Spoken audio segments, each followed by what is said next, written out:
Welcome. My name is Marielle Villeray, and I'm the Program Development Director for the Office of Academic Initiatives and Strategic Innovation here at the Graduate Center. I am here in the CUNY TV studios, and I want to thank the incredible staff here for giving me the opportunity to record with their support.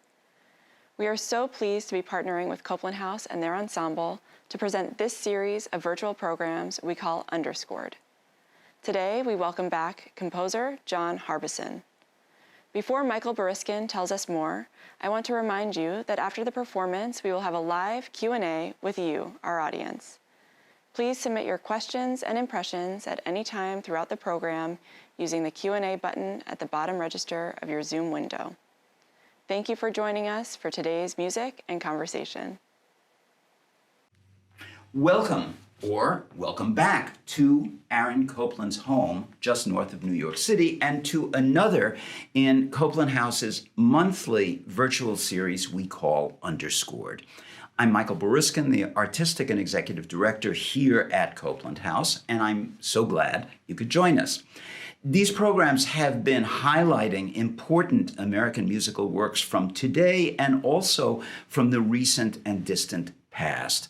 And we are honored to welcome back now to Underscored one of America's most formidable and renowned composers, John Harbison, winner of the Pulitzer Prize, the MacArthur Foundation Fellowship, known as the so-called Genius Award, the Harvard Arts Medal, the Heinz Award, and many, many others. When we previously presented John on this series last season, the work our Music from Copland House Ensemble featured looked back to Franz Schubert and late 19th century Vienna.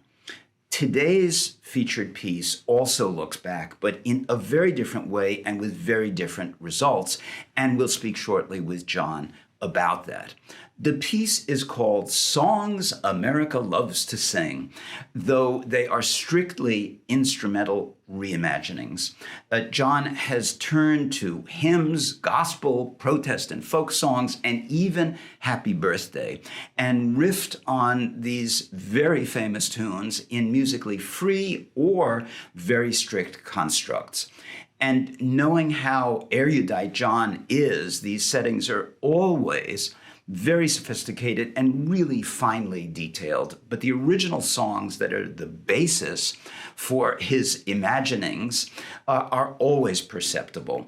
Music from Copland House is going to offer 6 of the 10 songs in this collection: Amazing Grace, Orally, What a Friend We Have in Jesus, We Shall Overcome, Ain't Gonna Study War No More, and the Anniversary Song, aka Happy Birthday. So, Songs America Loves to Sing. What a great title. You explained in the written introduction to the music that this was kind of inspired by an image of the family gathered around the parlor piano.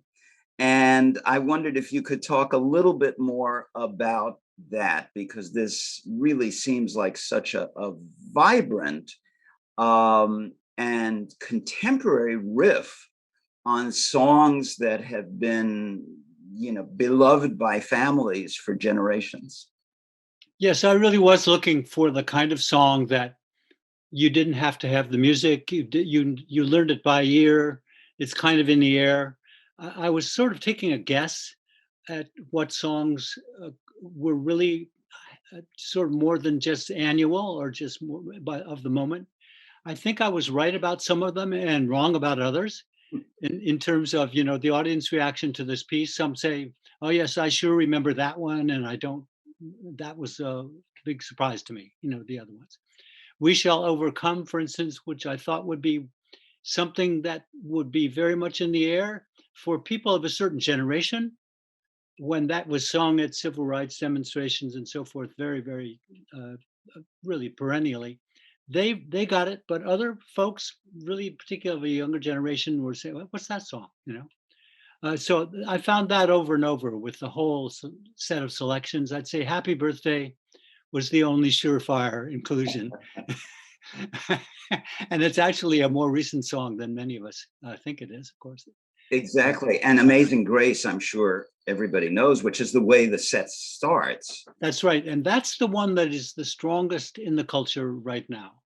And it's been moved into purposes that I think are rather surprising to those of us who knew it longer ago. It's sort of a bereavement song now. It's brought in all kinds of occasions that I would say maybe 25 years ago even would have been somewhat surprising. But yeah, it's certainly, of all the songs in the sequence, it's as present as any. Um, we see that it's become very, very central to the culture. Some of the others, the Elvis song, "Love Me Tender," Yeah. which would have been 40 years ago, very much on everyone's ears. That one is elusive to some of the listeners to this piece. And that Elvis's song was based in turn on On an earlier setting, right? on Ora Lee, which is Yes. an old Welsh sort of carol. But of course, everyone for a while knew it in the Elvis version, much more likely than in the sort of New Year's song, the old Welsh song. Well, I mean, that leads me to the question of how you decided on these 10 songs. We're featuring 6 of them on this program now, which you're about to hear the performance of. How did you settle on those 10? I wanted it to be a series which had a place for canons. Not every tune is a suitable canonic candidate. Where things are repeated That's right, from right. one voice to That's right. another. Yeah, against itself, that kind of thing. I wanted to be able to do that with some of the songs. I wanted certainly to be drawing on different eras, in some cases quite far back, and in a few cases more contemporary. Just trying to find a sequence which was, to me, the analogy, which I'm sure is not a shaky one, of the old use of the chorale. Because I spend an awful lot of my performance life in the Bach cantata world, and I'm very aware that the tunes which anchor those pieces were very familiar to the original listeners. Many of them are really not now. And of course, we make an effort at Emmanuel Church to prompt them by placing those hymns into the service for a couple weeks before, trying to set the ears up for the great appearance of the tune in the Bach cantata. But nevertheless, only a few of those pieces are really right present to most listeners nowadays. But I was looking for chorales, modern chorales that would sort of be a cantus firmus for the piece in the way that the old Bach chorales were. And of course, I was right in a few cases and wrong in others. And a cantus firmus being the line where the tune lives, that's the tune itself, and around all of that, above it, below it, all around is where the more free invention comes in. That's where you come in. And that's right. And of course, the embedding, the fun of that, of course, I think for the old composers too, for Bach, was that you could embed the cantus in all kinds of different textures, and think that it will be a kind of an anchor as you go through. And I think that's one of the great attractions of chorale thinking, that the chorale fantasy, for instance, that opens many Bach cantatas, quite an elaborate piece, which was not as confusing to those listeners as it would have been if they hadn't some sense of what the sort of core thread was, which is in his case often the chorale. For sure. God, you talk about singing around the campfire. If that's the case, this is about the most sophisticated campfire that I've ever heard of, and I would have loved to have been at that campfire. Right. It does prompt the question of how you decided to set these various songs once you chose them, because the variety to me seems immense. I mean, Amazing Grace is a flute solo that's sort of floating around this hazy fog, this hazy cloud, which is so wonderful. Ain't Gonna Study War No More strikes me as a kind of, almost a crazed Dixieland jam. We Shall Overcome, which you mentioned, does indeed seem to harken back, way back even before the Baroque to the Renaissance. So talk a little bit about how, you really, came about some of the settings. I think I was really trying to reinforce their character. I wasn't certainly working against, I wasn't trying to put them in alien terrain, which I think in the old Bach chorale tradition you could actually do. You could really disguise the candidates. I was trying to sort of go off what I took the words to signify, and just perhaps just go a little further with those words. So I thought the for instance, the Study War No More piece, it has a kind of uh, a sort of a post spiritual kind of uh, texture, a little bit funky, a little bit sort of like a folk ensemble might want to play it, but with also a spirit of, so here, a little bit insistent, because I always thought the song had a marvelous insistence to it. I think in all cases, I was trying to work with what I took the affect of the text was, just and push it a little bit further. In a way, the most warm-hearted and least commentaried piece is Happy Birthday.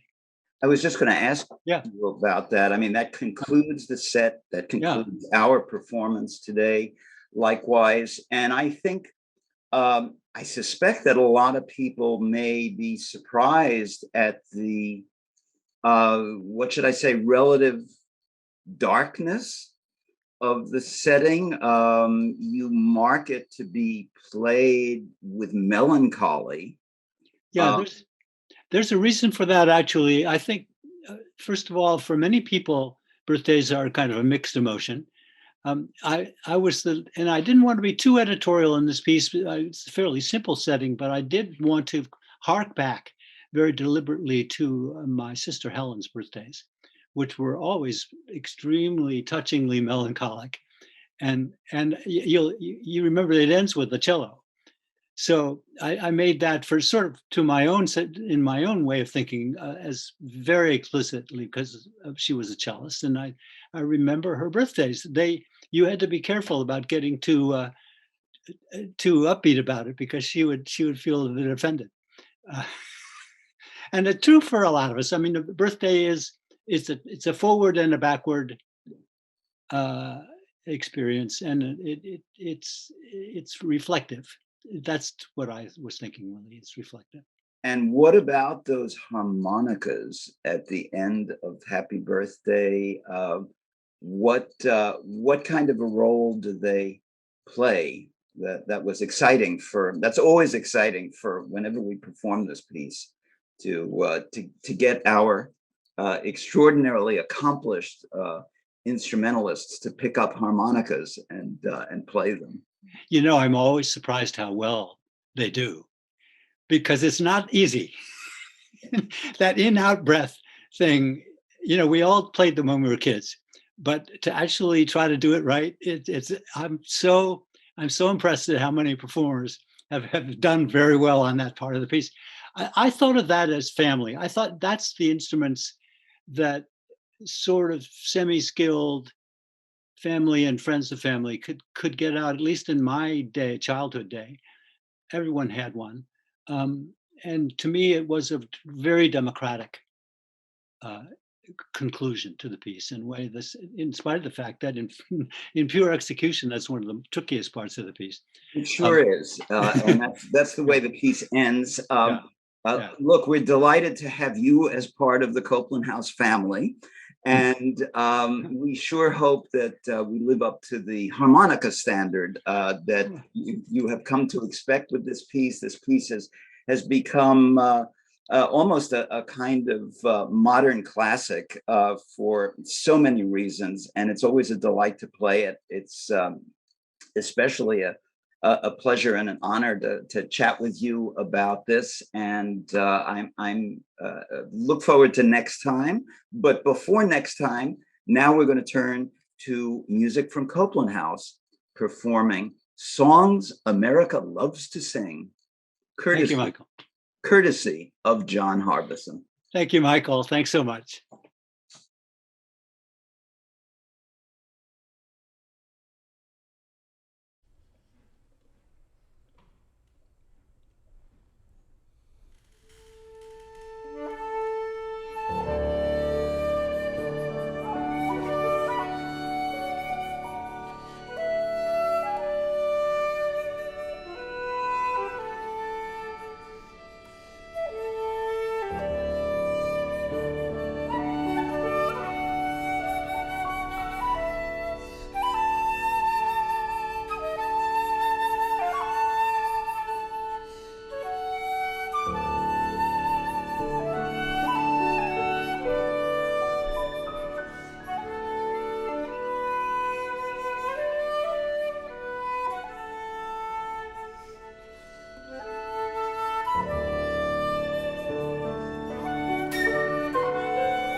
audience questions to come in.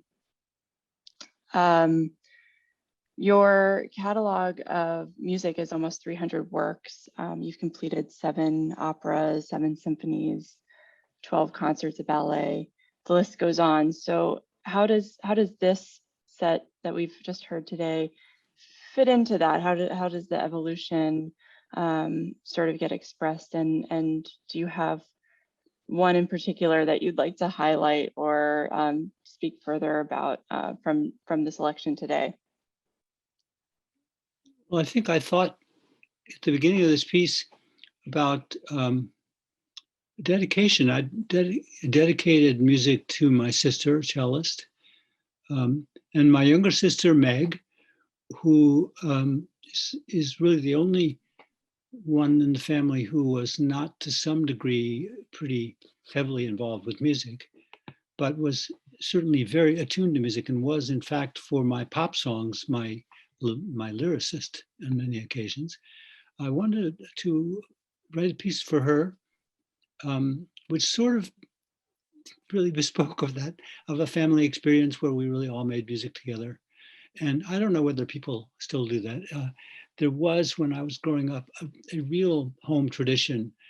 I guess the piano was always the central instrument. It's supplanted by the guitar, say a decade or so later, but the piano, and a lot of people could play the piano, and people did get together among family members and make music. And that was really the core idea of this piece, sort of what songs came up that people might have played at that time or play together or knew.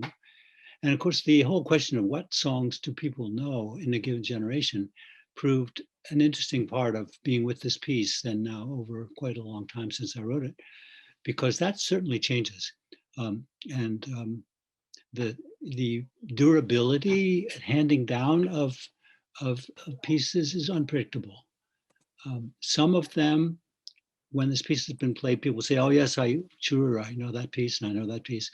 But other pieces that I thought would be rich, quite present in the minds of listeners, and was kind of depending on it because of the way I'd worked on them in the piece.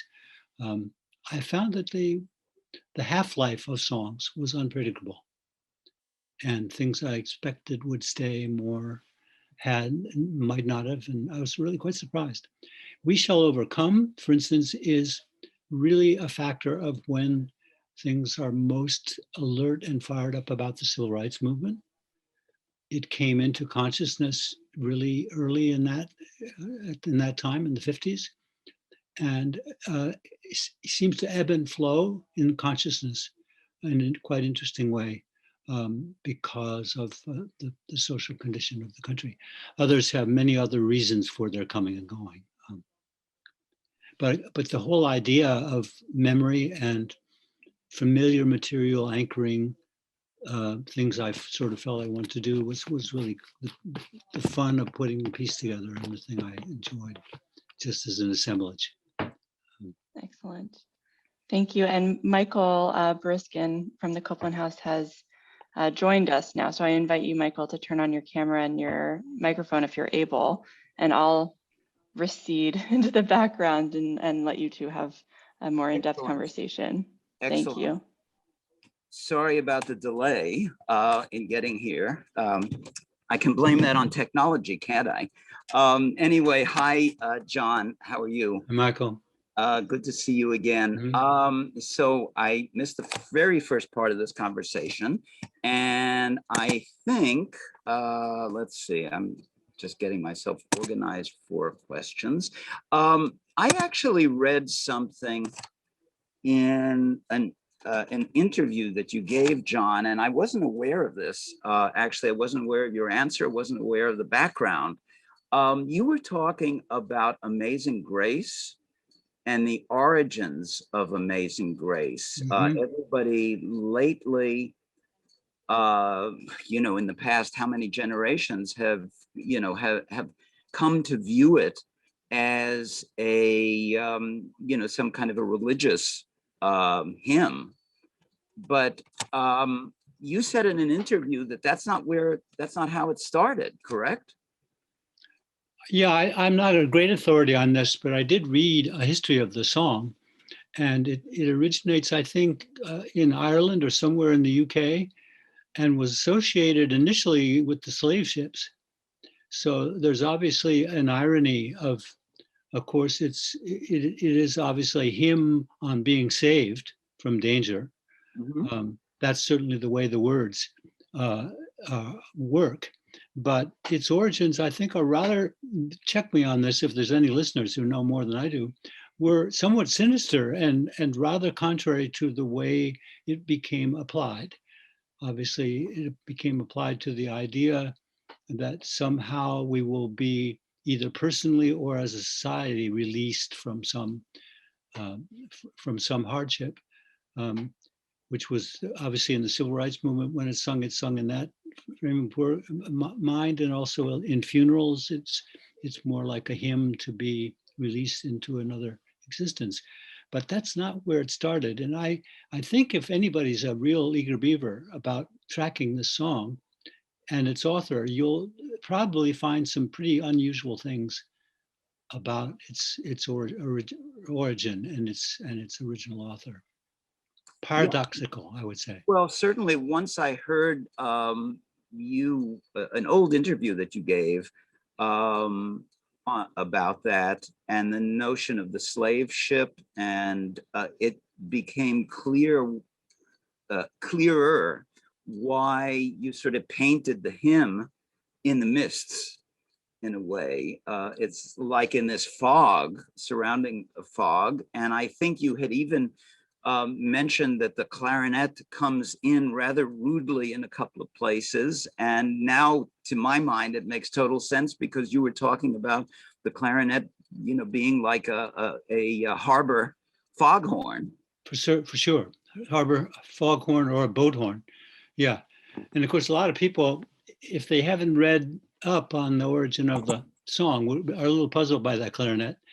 But to me, it was important to sort of, in some quick stroke, just at least allude to the fact that this song, of course, a song, when it goes into the world, can take on all kinds of connotations. And the ways in which this song is heard and felt is obviously as legitimate as any other once it's been around for, many hundreds, decades. Mm-hmm.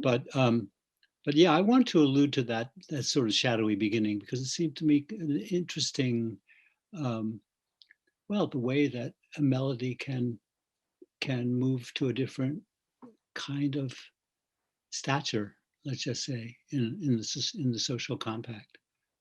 Well, and what we found interesting about the settings was how diverse they were, first of all, and how they, in some ways were contrary maybe to the general notion of them, as, when they're sung in, casually. One was Amazing Grace. The other was Happy Birthday, the concluding number, the anniversary song, which we talked about in our conversation before the performance, and which you explained, the sort of double-edged notion of the birthday, which looks backwards and looks forward, right? Yeah, that's that too. I wanted to feel that holiday feeling as having many, many meanings for a lot of people. And of course it did for me growing up too. The Amazing Grace phenomenon is really remarkable. I think year to year, it becomes more and more present in a ceremonial capacity. And one notices its omnipresence. And of course, one of the big moments for it was when Barack Obama sang it in the middle of a speech.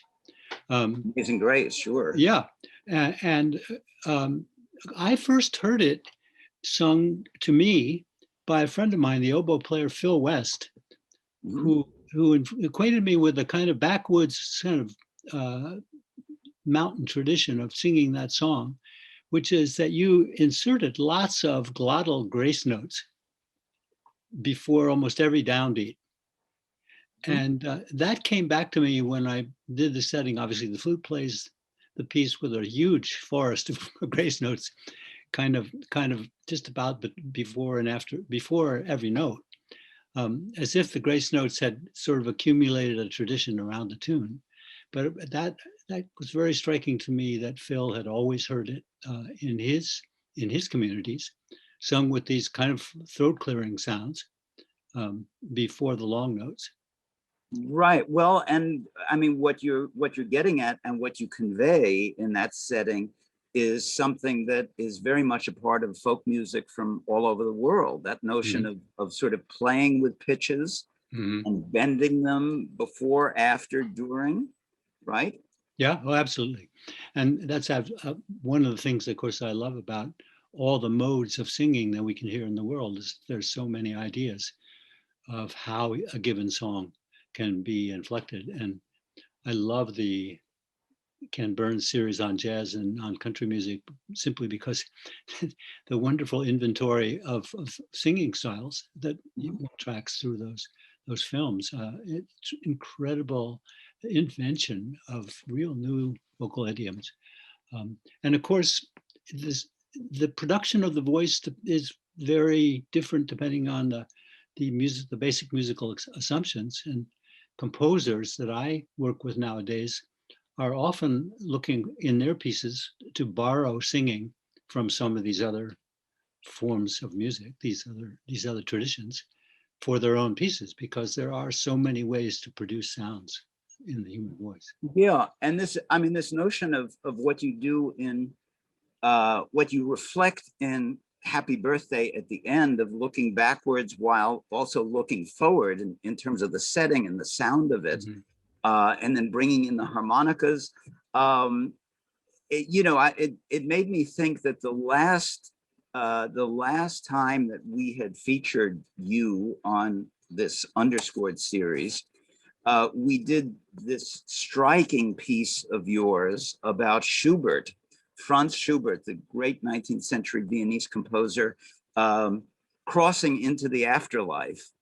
And you have all of the trappings of Schubert, but you've couched it in a very contemporary, current idiom.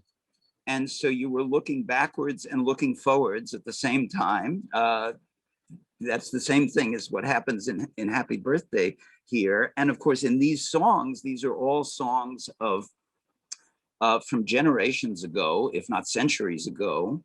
But they also are couched in, in this current forward-looking musical idiom. So maybe before we go, can you talk a little bit about this relationship of yours with the past?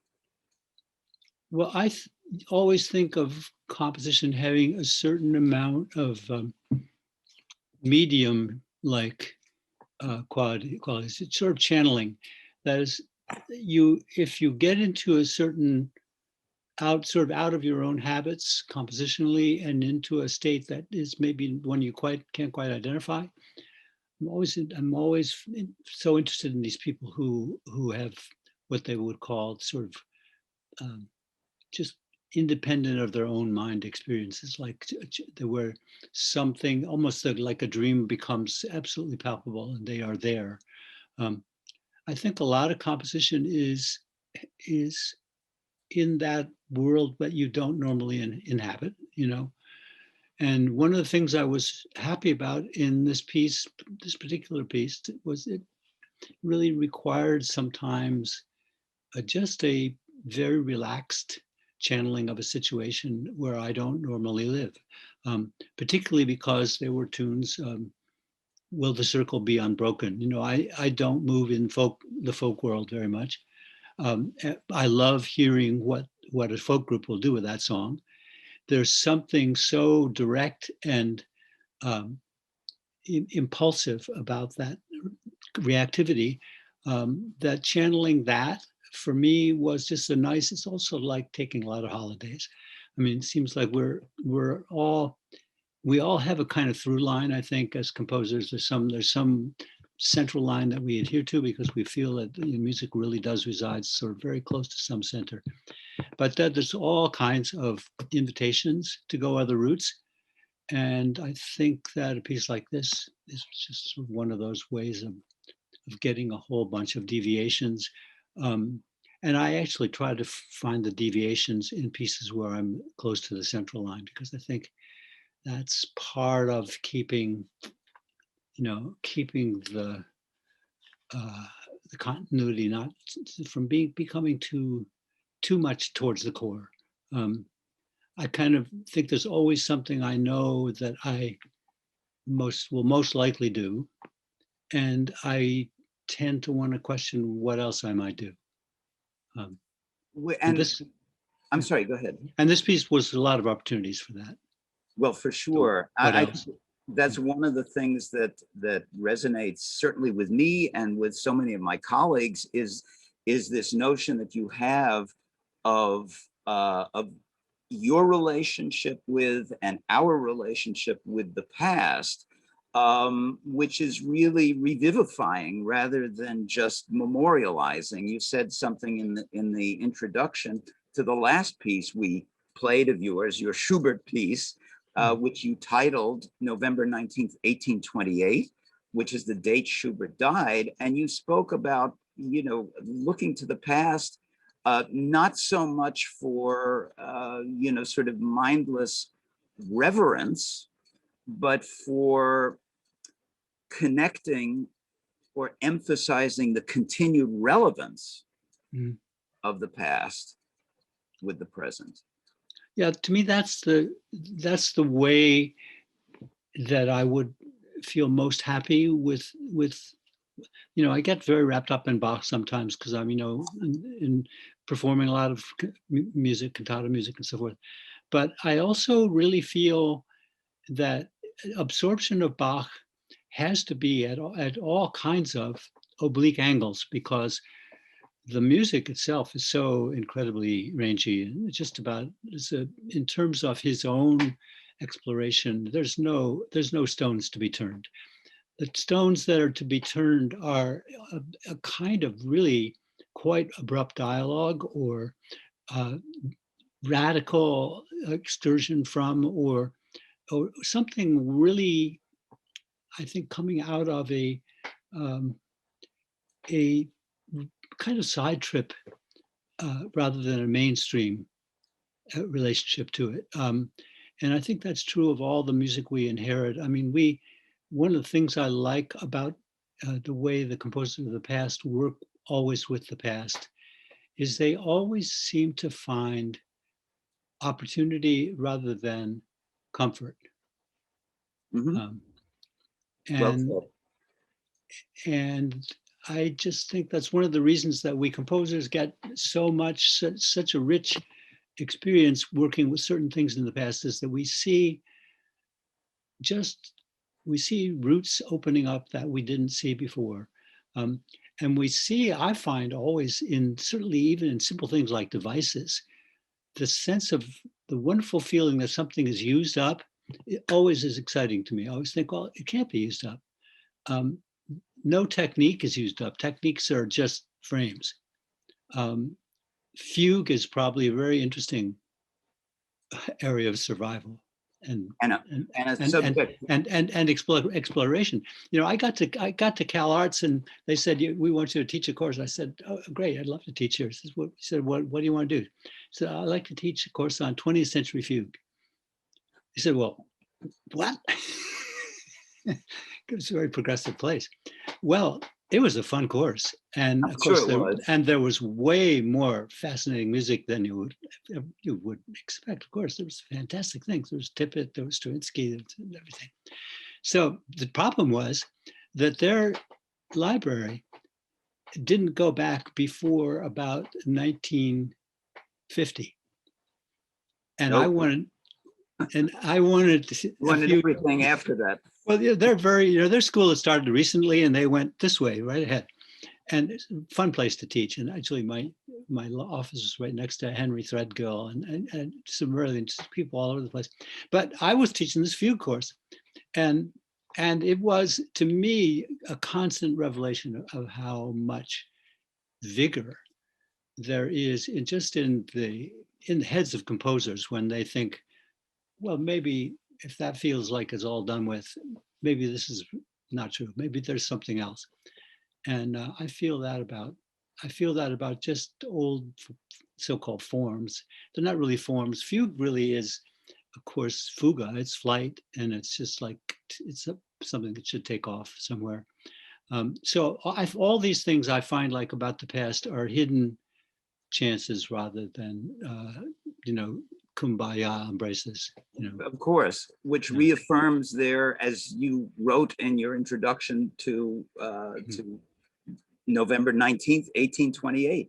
It reasserts and reaffirms the relevance of all of the older music, the canonic composers, no pun intended, to the present. And we surely could have a whole session with you about talking about the fugue, and maybe we'll do that next time. We'll feature one of your works that is prominently fugal, and we will have you back and we will talk to you about fugues at that point.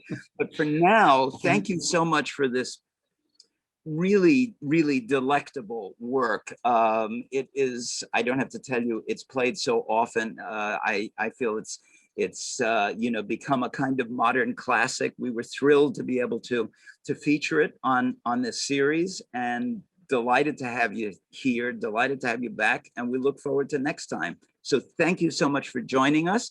And to all of you who are viewing, please join us in October, as usual, the fourth Monday of the month at 1 p.m. and at 7 p.m. Eastern time.